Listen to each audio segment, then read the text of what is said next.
हम आज बात करेंगे सनराइज़ हैदराबाद और जो राजस्थान रॉयल के बीच में जो कल की मैच हुई है उसकी। राजस्थान रॉयल 36 रनों से हारी है और सनराइज़ हैदराबाद 36 रनों से जीती है कल की मैच। बात करें कल के हाईलाइट की तो यशस्वी जायसवाल का जो विकेट गिरा उसके बाद में फिर वो लगातार जो विकेट गिरे वो सबसे बड़ी राजस्थान रॉयल के लिए एक सबसे बड़ी कमजोरी साबित हुई है कल के मैच में। लेकिन जो बॉलिंग में राजस्थान रॉयल को देखे अपन तो वो राजस्थान रॉयल बहुत ही अच्छे तरीके से चल रही थी और ट्रेंट बोल्ट ने बहुत ही वो 3 विकेट बहुत ही सही लिए है। और कल के मैच में सनराइज़ हैदराबाद दबाव में भी दिखी क्योंकि जो विकेट पे विकेट गिरते हालांकि रन बन रहे थे लेकिन जो विकेट है वो बहुत ज़्यादा गिर रहे थे, इसके कारण सनराइज़ हैदराबाद वो ज़्यादा ही दबाव में दिख रही थी। फिर उसके बाद में आए ग्लासन ने जो 50 रन बनाए हैं वो बहुत ही बैकबोन साबित हुए है सनराइज़ हैदराबाद के लिए। बात करें राजस्थान रॉयल की तो उसमें जायसवाल चल पाए, अच्छे खेले और ध्रुव जुरैल ने लास्ट तक लड़ते रहे हो। लेकिन जो एक तरफ एक छोर तो ध्रुव जुरैल ने संभाला था लेकिन दूसरा जो छोर था उसे संभालने वाला कोई नहीं था और जो पार्टनरशिप बिल्ड हुई नहीं है कल के मैच में राजस्थान से। कल के मैच को देखे तो सनराइज़ हैदराबाद क्या केकेआर को हरा पाएगी, ऐसे कई प्रश्न है। कल के मैच को देखे तो जो सनराइज़ हैदराबाद है वो कई प्रश्नों को छोड़ जाती है, जैसे कि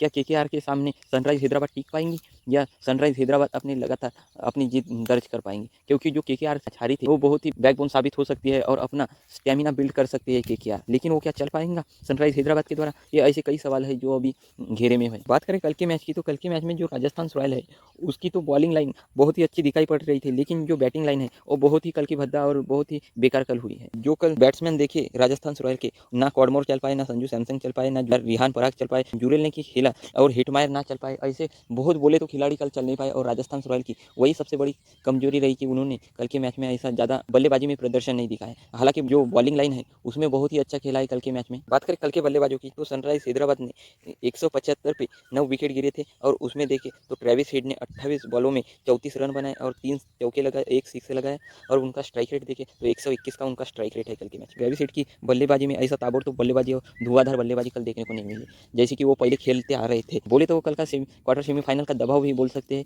जो कल के मैच में दिखा। तो कल के मैच में देखिए तो जो ऑस्ट्रेलियन खिलाड़ी बोले उनकी एक खूबसूरती मुझे बहुत ही अच्छी दिखाई पड़ती है, क्योंकि जो मैच है उस मैच को वो अपने तरीके से हैंडल करते हैं, चाहे वो बैट्स कमिन हो या ट्रेविस हेड हो या वो मिचेल स्टॉक हो जो केकेआर में है, वो अपनी तरीके प्रेशर में भी वो प्रेशर को झेलना जानते खिलाड़ी हो, ऐसे ऑस्ट्रेलियन खिलाड़ी मुझे दिखाई पड़ते। वही बात करें इंडियन खिलाड़ियों की तो प्रेशर में वो ज़्यादा देर तक टिक नहीं पाते। यही कल के मैच में देखे तो ना रिहान पराग चल पाए थे कल के मैच में, ना ही संजू सैमसन चल पाए। ऐसे बहुत ही ऐसे मैंने वाक़या देखे हैं जिसमें जो ऑस्ट्रेलियन खिलाड़ी है वो भारतीयों से बेहतर है कई मामलों में। ये हमारे को सबको मानना पड़ेगा कि उनकी जो उनकी कंसिस्टेंसी है वो बहुत ही हाई लेवल की है और वो मैच को समझ और अपने काबू में मैच कर पाते हैं। जैसे कि कल के मैच में देखिए अपन ने तो उसमें बैट्स कमीन ने 1 विकेट लिया, लेकिन जो मैच को है बहुत ही अच्छी तरीके से उन्होंने कल की कप्तानी निभाई है और कहाँ किसको लाया जाए ये बहुत ही उन्होंने सोच समझ के करके मैच खेली है। और मुझे नहीं लगता कि केकेआर भी शायद सनराइज़ हैदराबाद को हरा सकती है और उनको कप लेने से चूक सकती है ये टीम। बात करें अभिषेक शर्मा की, उन्होंने 5 बॉल खेले और 12 रन बनाए और 1 चौका लगाया था और 1 छक्का लगाया था और उनका स्ट्राइक रेट देखिए तो 240 का उनका स्ट्राइक रेट है और बहुत ही अच्छा खेला था उन्होंने कल के मैच में। छोटी पारी थी लेकिन बहुत ही संभलने वाली पारी थी, 12 रन बनाए थे 5 बॉलों में। कल की मैच में देखिए तो राहुल त्रिपाठी फायर की तरह आए और फायर की तरह चले गए, बोलेंगे तो चलेगा, क्योंकि उन्होंने 15 बॉल खेले, 37 रन बनाए, 5 चौके लगाए और 2 छक्के लगाए और उनका स्ट्राइक रेट देखिए तो 144 का उनका स्ट्राइक रेट है। माकरम आए, उन्होंने 2 बॉल खेले और 1 रन बना के वो आउट हो गए। उसके बाद में फिर आए क्लासन, उनकी सबसे अच्छी लंबी पारी दिखी है कल के मैच में, 50 रन बनाए हैं उन्होंने, 34 बॉल खेले, 50 रन बनाए, 4 छक्के ही लगाए हैं मैच में क्लासन ने और उनका स्ट्राइक रेट देखे तो 147 का उनका स्ट्राइक रेट है।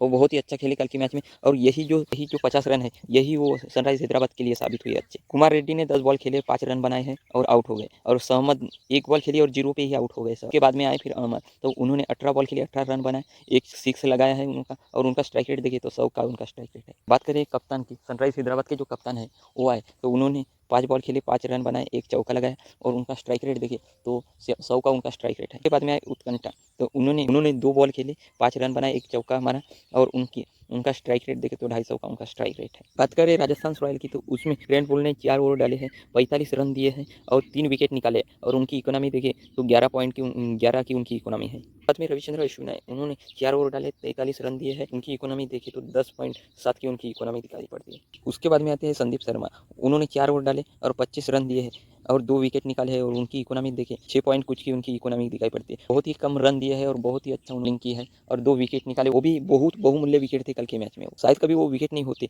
तो मुझे नहीं लगता था कि कल की मैच ये 175 पे रुक जाती सनराइज हैदराबाद। वही आवेश खान ने 4 ओवर डाले, 27 रन दिए, 3 विकेट निकाले और 6.75 की इकोनॉमी से रन दिए। इन्होंने भी बहुत ही अच्छा खेला है कल और बहुत ही अच्छी बॉलिंग देखने को मिली इनके द्वारा। उसके बाद में आते हैं यूजी चहल, तो उन्होंने 4 ओवर डाले, 34 रन दिए और उनकी इकोनॉमी देखे तो 8.50 की उनकी इकोनॉमी दिखाई पड़ती है। बात करें विकेट की तो अभिषेक शर्मा का 13 पे विकेट गिरा, राहुल त्रिपाठी का 55 पे विकेट गिरा, माकरम का 57 पे विकेट मिला, ट्रेविस हेड का 99 पे विकेट मिला, कुमार रेड्डी का 120 पे विकेट मिला, सहमद का 120 पे विकेट मिला, क्लासन का 163 पे विकेट मिला, अहमद का 170 पे विकेट मिला और उत्कंठक का 175 पे विकेट मिला। 175 पे 9 विकेट गंवाई सनराइज हैदराबाद। वही बात करें राजस्थान रॉयल की तो उनका 139 पे 7 विकेट गिरे हैं। कल के मैच में देखे तो राजस्थान रॉयल में सिर्फ जायसवाल ने अच्छा खेला हुआ दिखाई पड़ता है। उन्होंने 21 में 42 रन बनाए और ध्रुव जुरेल ने उन्होंने बहुत ही अच्छी समी हुई पारी खेली दिखाई पड़ता है। 33 बालों में 56 रन बनाए उन्होंने और बहुत ही अच्छी मैच्योर पारी खेली हुई दिखाई पड़ता है। ना ही कल कैडमोर चल पाए, ना संजू सैमसन चल पाए,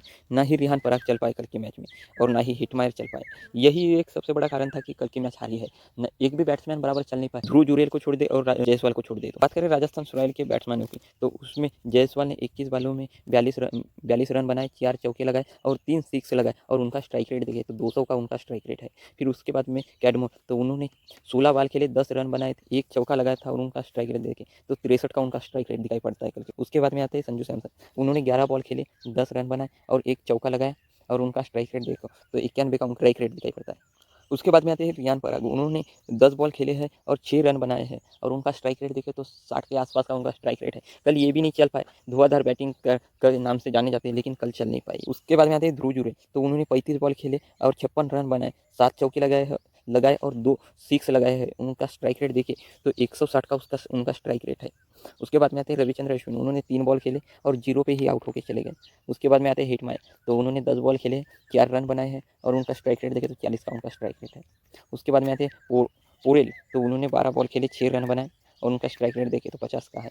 उसके बाद में आते हैं बोल्ट, तो उन्होंने 3 बॉल खेले और 0 पे ही चले गए। कल के मैच में देखिए तो जो बॉलिंग लाइन है सनराइज हैदराबाद की वो बहुत ही अच्छी दिखाई पड़ती है कल के मैच में। ऐसा सिर्फ एक ही खिलाड़ी था जो 11-10 के ऊपर उन्होंने रन दिया हो, भुवनेश्वर कुमार। बाकी पूरे जो बोले तो पूरे 10 के नीचे ही उनका इकोनॉमी थी कल के मैच में। भुवनेश्वर कुमार ने 3 ओवर डाले हैं और 33 रन दिए हैं और उनकी इकोनॉमी देखें तो 11 की उनकी इकोनॉमी दिखाई पड़ती है। उसके बाद में आते हैं बैट्समैन, उन्होंने 4 ओवर डाले, 30 रन दिए हैं, 1 विकेट निकाला है और उनकी इकोनॉमी देखें तो 7.50 की उनकी इकोनॉमी दिखाई पड़ती है। उसके बाद में आते हैं नटराजन, 3 ओवर डाले हैं और कुल 13 रन दिए हैं, 1 विकेट निकाला है और उनका स्ट्राइक रेट देखें तो सबसे कम दिखाई पड़ता है, 4.33 का उनका स्ट्राइक रेट दिखाई पड़ता है। कंटक, तो उन्होंने 1 ओवर डाला है, 5 रन दिए हैं, का जो इकोनॉमी है वो 5 की दिखाई पड़ती है। बाद में आते हैं सहमत, तो उन्होंने 4 ओवर डाले हैं, 23 रन दिए हैं और 3 विकेट निकाला है उन्होंने और 5.75 की इकोनॉमी से उन्होंने रन दिए हैं। बहुत ही अच्छे विकेट टेकर के इसमें रहे हैं। उसके बाद में अभिषेक शर्मा, उन्होंने 4 ओवर डाले हैं, 24 रन दिए हैं और 2 विकेट निकाला है और 1 की लगभग इकोनॉमी से उन्होंने रन दिए हैं। और बात करें वो विकेट निकाला है, वो बहुत ही बल्लेबाजी में तो उतना कुछ कर नहीं पाए